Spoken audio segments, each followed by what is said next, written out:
తల్లి తండ్రి దీనులందరికి బంధు బలగ జ్ఞాన సింధు కైలాస నివాస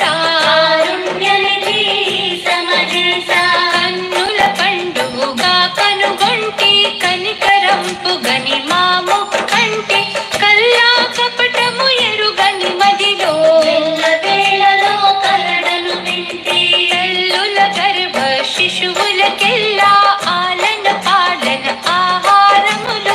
అన్ని వేళలు ఇచ్చే శివుడు జీవరాశులకు ప్రాణము విభుడు నాగభూషణుని న్యాయస్థానం అందరికీ ఇది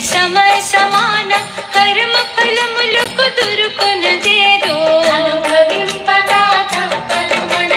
సర్వేశ్వర శివనామము స్మరించు వారలకు పాప భీతి బలమెల్లులకు విభూతిదారులకు మానవ కోటికి బుద్ధి ప్రదాత మననశీలుల మదిలో నిరత శివ భగవానుడు ఉండే చోటు అనంత కోటి జీవరాశులు పుట్టించే పరమాత్ముడు శివుడు జనన మరణములు శివుని చేతిలో శివుడే లింగము లింగము శివుడు పార్వతి వల్లభ పరమేశ్వరుడు అణువణువున సర్వంతర్యామి చిత్తశుద్ధితో లింగార్చనము నిత్యము చేసే వారికి వరము నిరతము మదిలో శివ దర్శనము శిలాతుడు మహర్షి దంపతులు కలకాలము లింగార్చన నిధులు సంతానము కలగాలని కోరి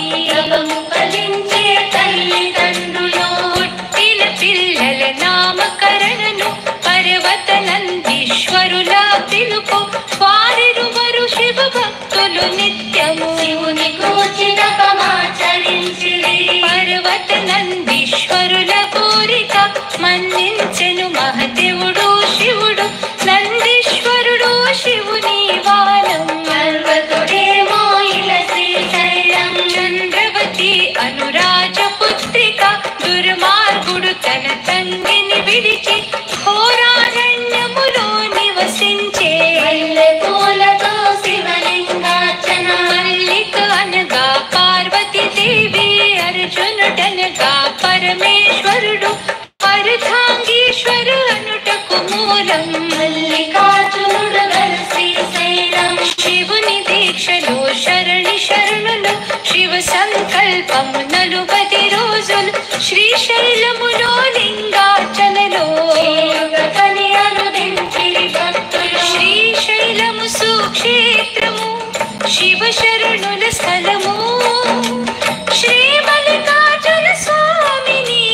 మది తలచుట సుఖము త్రిశూలధారి భవ భయహారి త్రినేత్రమును తెరిచితి ఒకసారి బ్రహ్మాండము భస్మము చేయగల స్వరూప సాంబ సదా శివ శివుని భజించి శరణుల కోరే వరములను సగి శివలింగ